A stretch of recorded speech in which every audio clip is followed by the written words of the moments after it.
حضرات علماء کرام، عزیز طلبہ،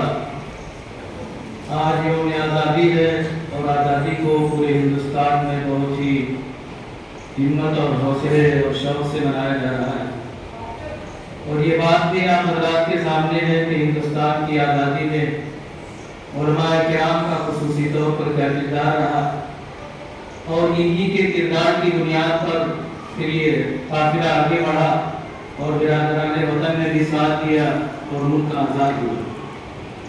اور اس آزاد فضا میں سب لوگ رہنے اور جینے لگے۔ پھر اس کا 75واں سال ہے، لیکن سبھی لوگ یہ محسوس کرتے ہیں کہ اس آزادی میں کہر لگ رہا ہے، اور یہ آزادی جن جیانوں نے اپنے وارثوں کے لیے لی تھی، ان وارثوں کے سامنے کچھ کٹھن منازل آ رہے ہیں، اور یہ سچائی ہے کہ نہ چاہتے ہوئے بھی یہ بات کہنی پڑتی ہے کہ بہت سے ممالک کے مقابلے میں اس ملک کے اندر آج بھی آزادی موجود ہے، لیکن جو سلسلہ شروع کیا گیا ہے یہاں پر پابند کرنے کا، غلام بنانے کا، اور اس ملک کی آبادی کو تقسیم کرنے کا، کہ جس کا مقصد یہی ہے کہ ہم حاکم بنے رہیں اور یہ رعایا بنے رہیں، اور اس طرح سے اس ملک کی باغ و ڈور ہم سنبھالتے رہیں، لیکن یہ علماء کرام کی ذمہ داری ہے کہ وہ قوم کو آگاہ کریں اور خود اس میں پہل کریں، اور اس بات کے لیے یہ کہتے ہوئے بڑا عجیب محسوس ہوتا ہے کہ کب تک اپنے اکابر کی امداد سنائی جائے گی، کب تک یہ بتایا جائے گا کہ علماء کرام نے قربانیاں دی ہیں۔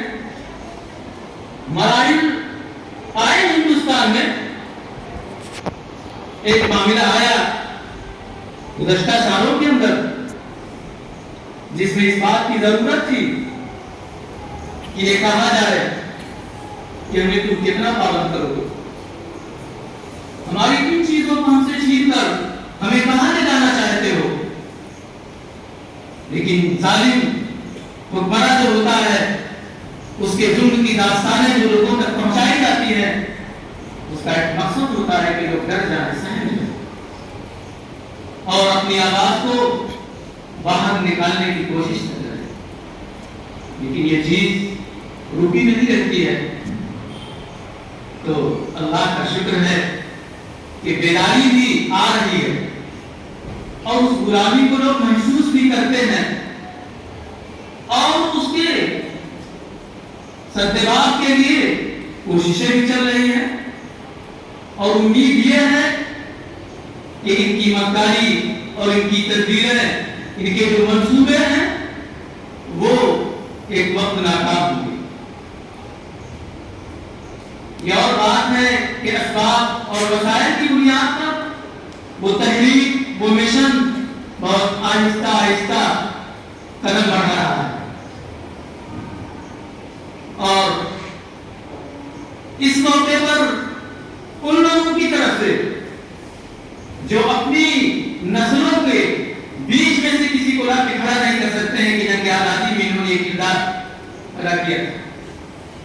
ان کی طرف سے ایک آواز آئی کہ ہر گھر ترنگا ہونا چاہیے۔ وہ اس چکر میں تھے کہ شاید ہر گھر ترنگا نہ ہو، کیوں نہ ہوگا جب لوگوں نے اپنی قربانیاں دی، ان کے آباء و اجداد نے اپنے خون کو اس ملک کو اپنے خون سے سینچا، تو ان کے ہاتھ ترنگا پھہرانے میں کون سی دقت ہوگی؟ اصل تو پریشانی تمہیں کو تھی جو تمہارے ہیڈ کوارٹر پر کبھی اس طرح کا ترنگا نہیں لگا، اور اس وقت کی حکمراں جماعت نے ان کو ڈھیل دی کہ ملک کی آزادی یوم جمہوریہ جب پورا ملک مناتا تھا تو ناگپور کے ہیڈ کوارٹر پر ترنگا نہیں رکھا۔ حاکم وقت کی ذمہ داری تھی کہ ان کو پابند کرتا، ان کو سڑکوں کے پیچھے ڈالتا، لیکن اس وقت جب ادھر سے اعلان ہوا تو ادھر سے کہہ رہے ہیں کہ اب ان کو ہوش آیا، اب ان کو ہوش آیا۔ ہوش نہیں، اس وقت تو ہوش دلانا یہ حاکم وقت کی ذمہ داری تھی، جو برقرار اقتدار پارٹی کی اس کی ذمہ داری تھی کہ اس ملک کے اندر کیوں ایسا ہو رہا۔ تو بہرحال وہ آج بھی مجبور ہو گئے کہ ہم بھی اس میں میں اس طرح سے حصہ لے لے کہ لوگوں کے ذہن و دماغ سے ہماری تاریخ دوسرے زاویے سے دیکھی جانے لگے کہ ارے بھائی یہ تو دیش بھکت ہیں، انہوں نے تو پورے ہندوستان میں گھر گھر ترنگے کی آواز لگا دی۔ تو اللہ کا شکر ہے کہ بہت ہی امن و امان کے ساتھ، بہت ہی چہل پہل کے ساتھ گھر گھر ترنگے کی یہ بات چلی اور لوگوں نے بہت ہی شوق سے اس میں حصہ لیا۔ ایک آیت میں نے آپ کے سامنے تلاوت کی، وہ حضرت موسیٰ علیہ السلام سے متعلق ہے کہ اللہ نے حکم دیا کہ فرعون کے پاس جاؤ۔ فرعون نے بنی اسرائیل کو غلام بنا رکھا تھا، اس کے سامنے یہ پیغام رکھو کہ ہمارے ساتھ بنی اسرائیل کو جانے دو۔ مصر کا حاکم فرعون اور بنی اسرائیل کو بالکل غلام بنا رکھا تھا،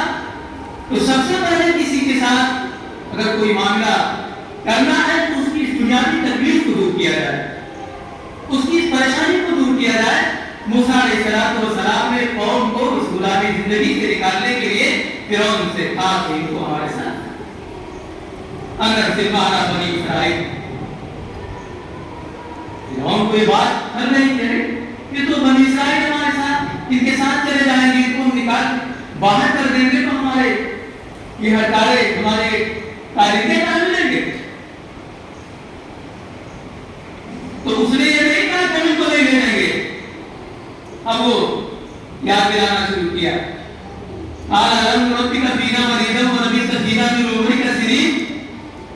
ہمارے درمیان تم نے زندگی نہیں گزاری ہے، ہمارے یہ تو بڑے بڑے ہو۔ یہ حکمرانوں کا، حاکموں کا ایک طریقہ ہوتا ہے، وہ احسان جتاتے ہیں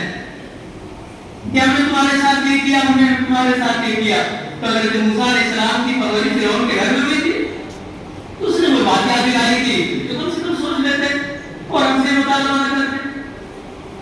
پھر اس کے بعد اگلی بات جو کہتے ہیں یہ کوئی نہیں رہی ہے، وہاں بھی یہ کا اشارہ آیا کہ وہ فارت تھی فارت وہاں سے منت کافری، ارے تم نے جو کیا ایک حرکت بھی تھی ہو گئی تھی۔ حضرت موسیٰ علیہ السلام نے جب ایک بنی اسرائیلی نے شکایت کی کہ فرعونی کی بات آ تھا تو دیکھا اس کی طرف تنبیہ، اس کی طرف جیسے ایک تھپڑ لگایا تو تھپڑ اس کے قتل کا باعث ہو گیا۔ تو وہ ڈر دکھانے کی کوشش کی فرعون نے کہ ایک طرف احسان، دوسری طرف ایک ڈر ہے، انکوائری ہو جائے گی تب کیا ہوگا۔ تو حضرت موسیٰ علیہ السلام نے آگے جواب دیا کہ ان سب چیزوں کی